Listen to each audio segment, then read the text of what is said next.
Good evening and welcome to West Talk. Today is Tuesday, October the 24th, and we've got an amazing show for you with two guests in studio. But first, just like every other episode this season, we're introducing you to a fine book by a fine Newfoundland author. And today it's The River Murder by Patrick J. Collins. Sergeant Sean Ryan, an officer with the Terra Nova Constabulary, is transferred from St. John's to police the very troubled and tense Catholic community of Riverhead, Harbour Grace, a place he thought to had left behind him. Just 5 months ago, the now infamous religious riot known as the Harbour Grace Affray saw 5 men tragically killed, a lone Catholic, Patrick Callahan, and 4 Protestants. Very exciting, interesting story about murders around the Bay. I don't know, it seems to be a theme with a lot of the books we've introduced to you this year.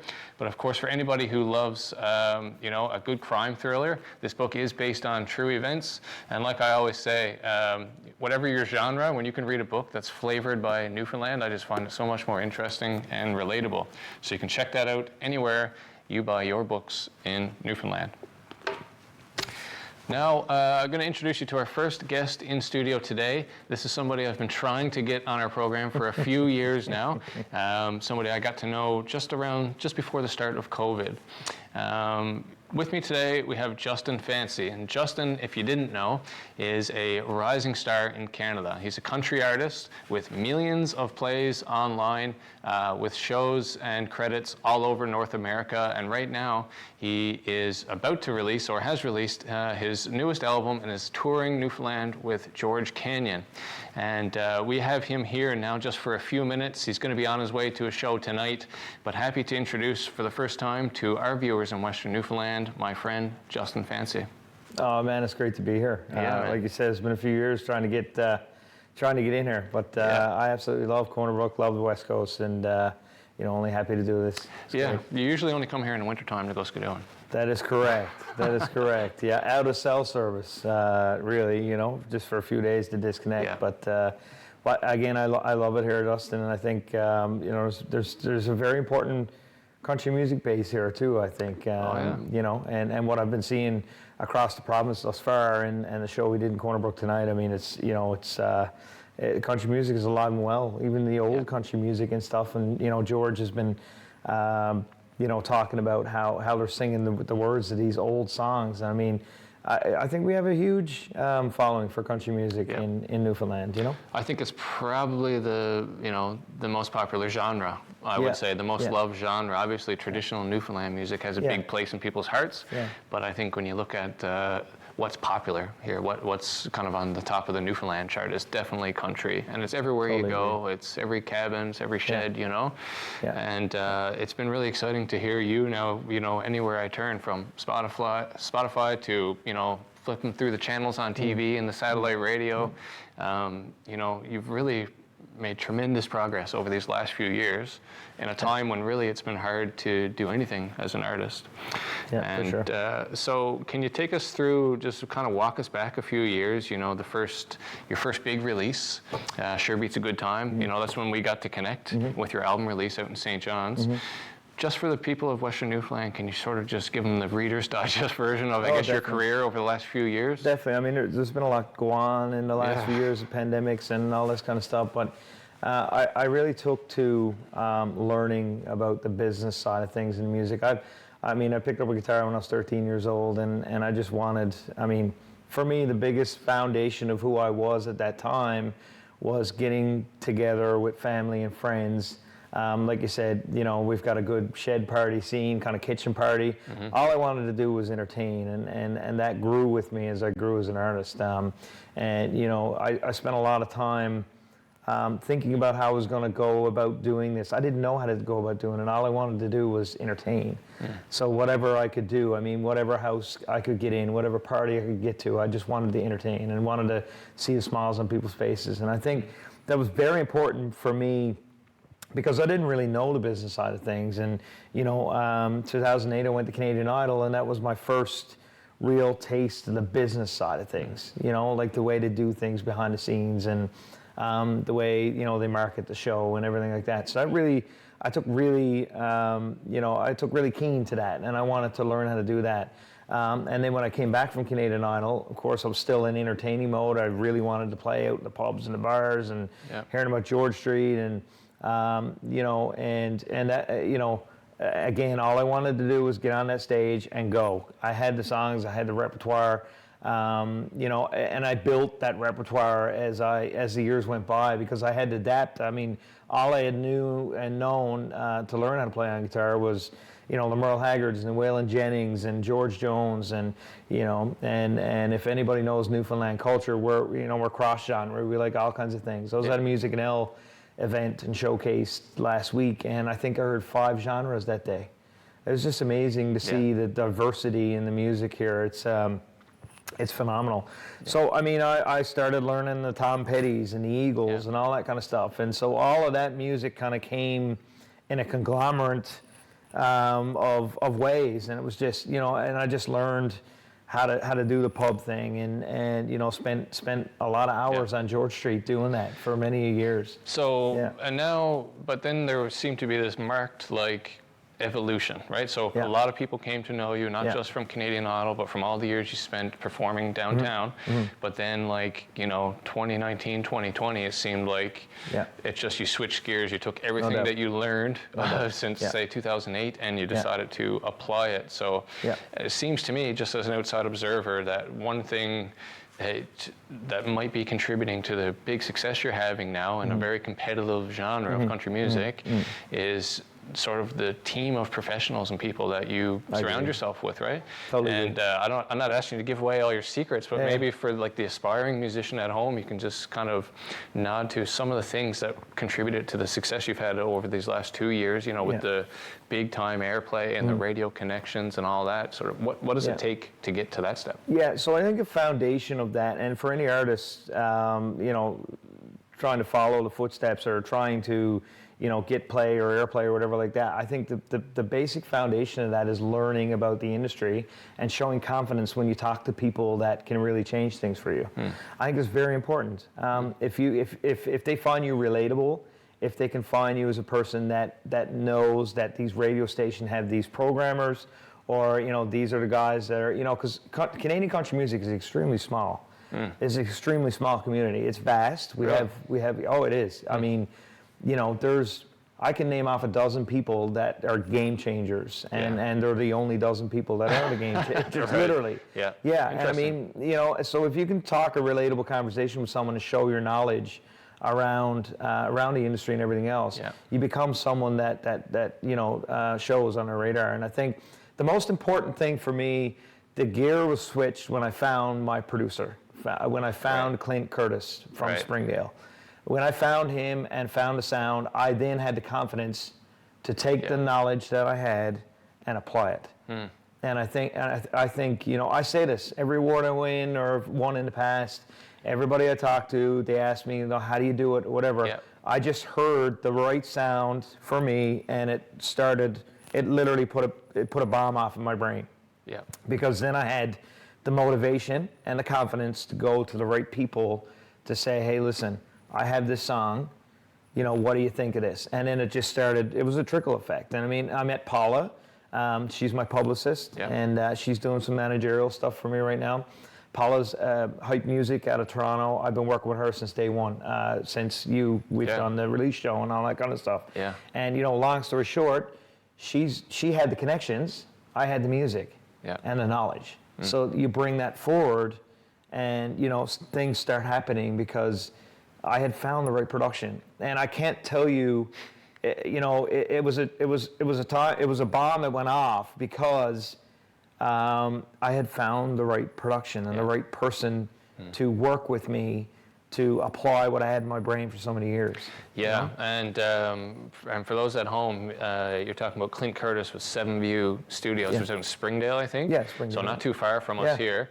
And I have to agree, the first time I heard your first track that was going to be coming up on your debut album. I was like, man, where in Nashville was this recorded? It was absolutely so next level, so pro, right? And Clint is just, he's such a beast. Like, I don't know if he gets the credit that he deserves in Newfoundland or anywhere. I think he's a world-class producer, right? I agree, 100%. And so, yeah, definitely the sound that you guys have put together is... The thing about it is as good as anything, right? Yeah, for sure. And we've learned how to work together really well. You know, we co-produced this entire next album. I had Greg Wells involved on one of the songs as well. Yeah, another big producer. Just to touch on the relationship that Clint and I have, I think we both have great ears. And I think it was just natural for me to work with him. He'd send a mix back and we go back and have a look at it. We make a tweak here, a tweak there. And it was just, it got to, you know, and it still is. I mean, he's my best friend. I mean, you know, and from a business sense, we separate those things. And I just think, you know, he's phenomenal at what he does, and that needs to be recognized. And I'll recognize it until I, you know, until I give this racket up. You're singing his praises all the time, right? And I see that, and I think it's. I think if anybody really wants to get a little edge, if you're in Newfoundland and you're trying to be serious with music, to me it seems like a bit of a cheat code. If you can figure out, you know, if you can budget or whatever to be able to get in the studio with Clint, it's probably going to bump you ahead a little bit, right? I agree, and I think, you know, not every producer is you know, is fit for every artist. True. You have to find that relationship, and I think it was very, very important. When I send him a song now, I went to Nashville a few months ago. I sent him demos, just me and playing on the guitar or whatever. Yeah. You know, and we share, you know, we share a love for music, and I think that, you know, he's so passionate about what he does. Yeah. He puts the time and effort into understand the artist, and I think that's, you know, I think that's huge. But I mean, as an artist working with a producer, you have to have a great relationship when you go in. You can't just hire the best producer in the world to come in and produce a song. Yes, it'll probably sound great, but it's probably not what you want. But he's got to get you, right? He's got to understand you inside and out, really. He knows me inside and out, and I think that's very important, yes. Yeah. And so now, you know, another album cooked up, ready to go, releasing to the world, Whiskey and Me. Yeah. And now to sort of, I guess, celebrate that, you decided to jump onto a tour with one of Canada's, you know, top touring country artists right now, George Canyon. And, you know, the wife and I were lucky enough to go out and see you last night. Amazing show in Corner Brook. You're on the way now to Stephenville. What does this tour with George mean for you now? It seems like really good timing and seems like a great guy for you to be connecting with. It's absolutely incredible to not only just spend some time with George, but I mean, he's invited me, as you saw last night, he invited me up on the stage to sing, and I just, you know, and the fact that he takes the time out of his day, he's a very busy man, he's got a show to play, all that kind of stuff. He's shown me nothing, me and the crew, Lex is with me, and you know, he's shown Lex and I unbelievable respect, down to earth, not some guy that has 35 years in this industry, gold and platinum records. He's not that guy to me. He's a friend. I met a friend. But just being able to get out on tour with him, and getting his management to kind of sign on to me joining this trip across Newfoundland a couple weeks after I just released an album, I think it's essential. I think it's something that I need to do more often.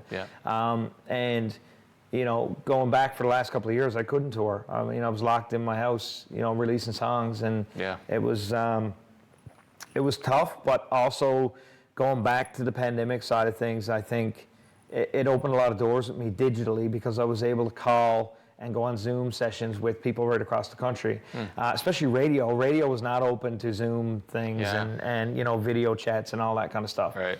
And same thing with TV. They weren't really doing it, but they brought it in over the pandemic. I think it was very important. But going back to George, I think, you know, we've got one date to play with him again tomorrow. He's just such a great guy. His team, his band, unbelievable players. I mean, he's got a bass player that played on all Katie Lang's and Jan Arden's albums, you know, and just very, very beautiful people, very welcoming. And you know, George has been quite vocal about, you know, myself and my music and my writing. And he comes out and introduces me every single night. Wicked. You know, he says, well, if you haven't got anybody to introduce you, he said it on the first night. He said, if you haven't got anybody to introduce you, I'm going to do it. and he walks out on the stage and introduces So you're me making every sure single- every night now you got nobody to introduce you. Yeah, no You're like, doubt Lex, about you it. stay in the back there now. We're going to Yeah. let George do this. Yeah. Justin, I mean, this is amazing. I'm so happy to see everything that's going on with you now.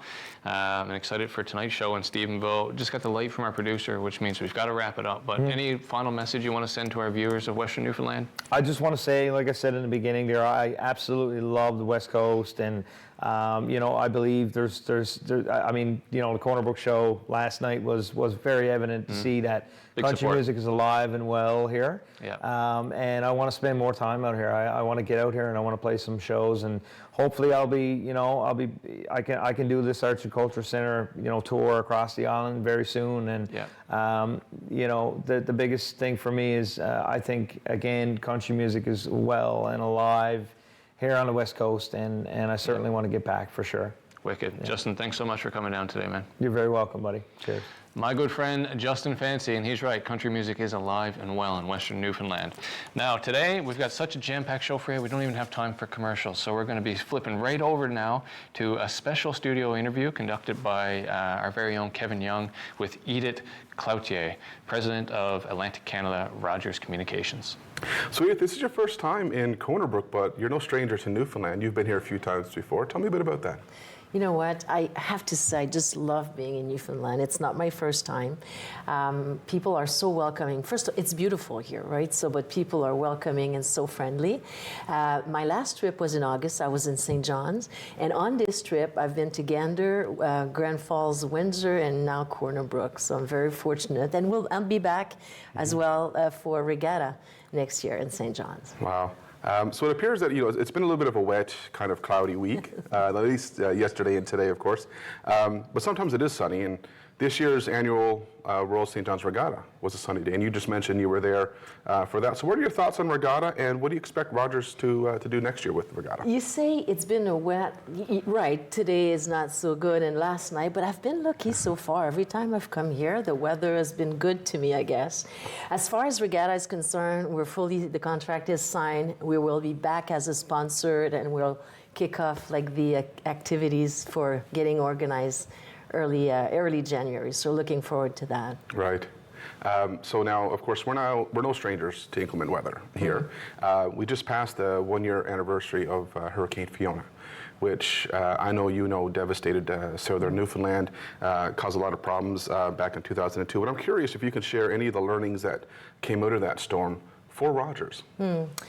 First of all, at Rogers, we've set up a very large cross-functional team to respond to this, right? So we have people from customer service, from our HR team, from government relations, for communication, from network, and we are working very closely with EMOs of each provinces, because I think it's important to have a good communication. And make no mistake, we always work to make our network more resilient and to respond well to, you know, weather inclements or anything that can happen. So we keep at it very, very close. Good, and I know that Rogers did a lot for the community of Port aux Basques, but how important is it for Rogers to give back to communities? You know what, I'll say that giving back at Rogers is part of our DNA. You know, like you've talked about the hurricane, we donated like $50,000 at the Red Cross to help. We've also helped other relief organization. But we do that because we just want to make sure we're part of what the community does, and giving to community is us, right? We've given money to Allied Youth, Choice of Youth for Youth, the Junior Achievement of Newfoundland, and Thrive Community Youth Network. So we're part of it, and we just want to continue to do that. That is awesome. Now, you mentioned about Rogers' community involvement. Are there any other ways in which Rogers is investing right now in Newfoundland? Yes. So every day we work and expand on our network. So that's our core business. We want to make sure that we're very present and we get better every year. And in these provinces, like we're investing in St. John's, Montpearl, Belle Island, Grand Falls, Bishop Falls, and very dear to this place like Corner Brook, Humber Valley, and Little Rapids. So, and we just want to bring the best network to people of Newfoundland. Right, and you talk about network. Much of Western Newfoundland is in cabin country, as we'll call it. And a recent merger of Shaw has a lot of those people curious because a lot of them are Shaw satellite customers. What can we expect to see with those customers as it pertains to this merger? Let's put it this way. At Rogers right now, this is a very exciting time, right? Coming together with Shaw is great. You know, this is a large and complex integration, right? It's going to take time, but we're just going to need patience, and we're going to see more services coming out and more opportunity. But exciting, very exciting time. It is, absolutely. Well, Edith, I want to thank you so much for taking the opportunity to have a chat with me about this and looking at the hopeful future of Rogers in Western Newfoundland. So thanks again. Hopefully we'll see you back in Corner Brook not too long from now. Absolutely, and thanks for the hospitality. All right, absolute pleasure. Thank you so Thank you, much. Edith. And back now with our next guest, not in studio, but joining us remotely all the way from British Columbia, more specifically his dorm room in British Columbia, somebody you all know from past seasons of West Talk, our friend, Mr. Max Pittman. Max, how are you, buddy? Good, how are you? Oh, not too bad. Now, last time we spoke to you on the show, you were sitting right here where I'm sitting now, and you were talking about your plans to go to UBC. You were enrolled in an exciting new program. How's things been going for you out there? You know, I guess this is your first semester. Yes, so it is my first semester, and things have been going absolutely wonderful. I love all my courses. I just did a few midterms. I actually have one today as well, so that's exciting and also nerve-wracking all at the same time. But it's all about things I love, so it's really made a difference for me personally. Getting to focus on what I want to learn, it's been amazing, and UBC in particular is a beautiful campus. So, can you remind our viewers at home what program it is that you're enrolled in out there? yes, for sure. So I'm taking gender, race, sexuality, and social justice at University of British Columbia, and it's a very unique program, but a very nice one as well. And usually when we have you on the show, it's to talk about Holidays for Hope, which is a not-for-profit that you've been extremely involved in building and organizing over the years that produces various events in our community for charitable reasons and fundraisers. This time of year, we usually have you in talking about your haunted houses and different Halloween type events that you pop up. This year, I knew that you were doing the haunted convent in Corner Brook. I totally forgot that you live on the other side of the country. So how has all this been going? How are you organizing and planning a big haunted house event in Corner Brook while you're in British Columbia? Yeah, so it's been spending a lot of time on the other side of a screen, talking to the volunteers, talking to the people involved. Luckily, we kind of have built up almost like a family of people who have done Lake Haunt for multiple years, who have lots of experience. And so I'm kind of passing the baton over to them this year through, we're piloting like a leadership program this year, and we're hoping to continue that and expand upon it in the future. But as well, I've done a lot of the pre-haunt work. So this interview, for example, getting the word out there, planning it online this year, I actually went onto like a virtual like floor planner on my computer and like designed the building that we're using within this like virtual world. And it's been very interesting and a very big like learning experience for me, kind of transferring my brain onto paper because it's often a bit weird to write down like, oh, hang the dead body here and stuff like that. So it's been interesting. And also it almost makes the haunt a bit more organized because like I have to be organized. I can't just be like, oh, actually, no, I want the body over there. Oh, no, over there. Oh man, I think you maybe just a word of caution as you venture into organizing these haunted houses remotely. Be mindful of your algorithm and the AI searches and the keywords before the police show up at your door for all this hiding bodies and blood on the walls talk. So your haunted house has been getting more and more known every year. It's a big do here in Western Newfoundland. What can you tell us about this year's location, the Haunted Convent? Sounds creepy.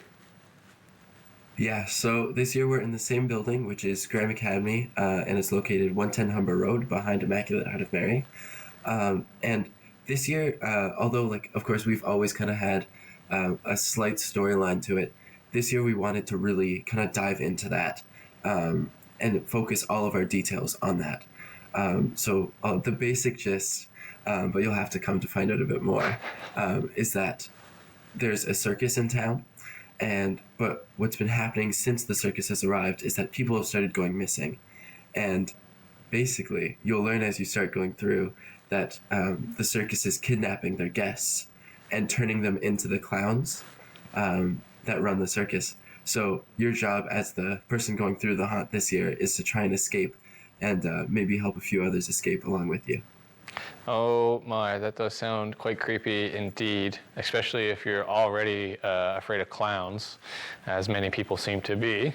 Max, I don't want to obviously give away any more spoilers. You know, we know that this is going to be a really fun and great event, and we want everybody to be surprised by what your team puts together. So in the final bit of our interview here, why don't you just tell us, you know, the logistics, the what, when, where, how much, and what time?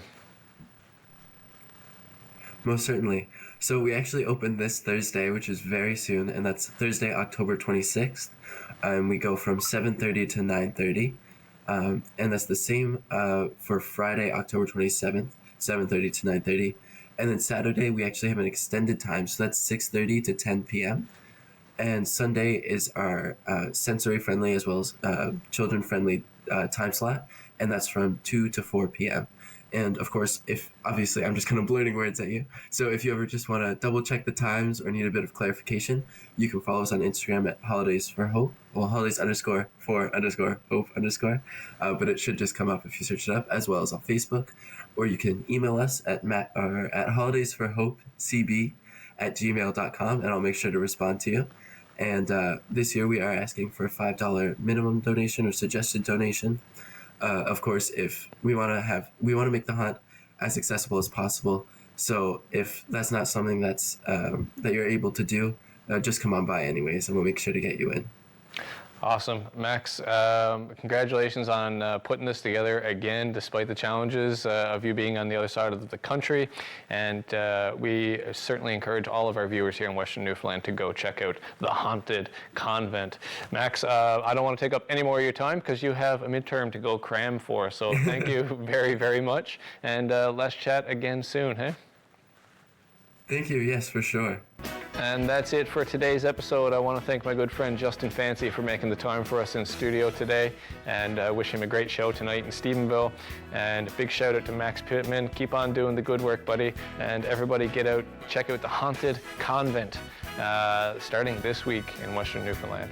We'll see you next Tuesday for another episode of West Talk. Have a great night.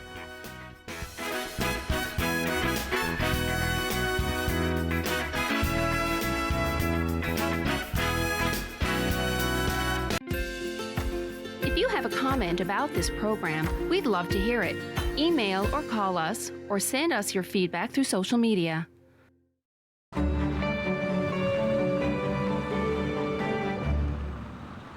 Today, I helped a senior find transportation to an important medical appointment.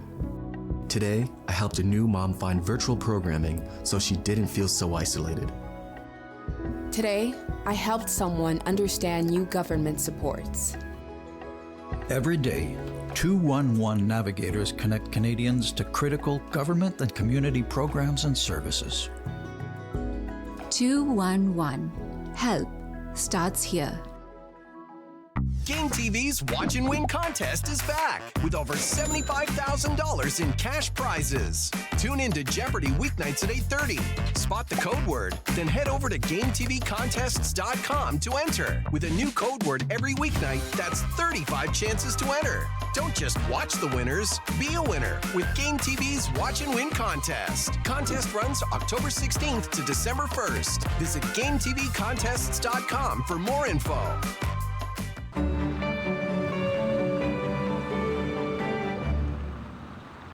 These days at your local Legion, we're marching to the beat of a different drum.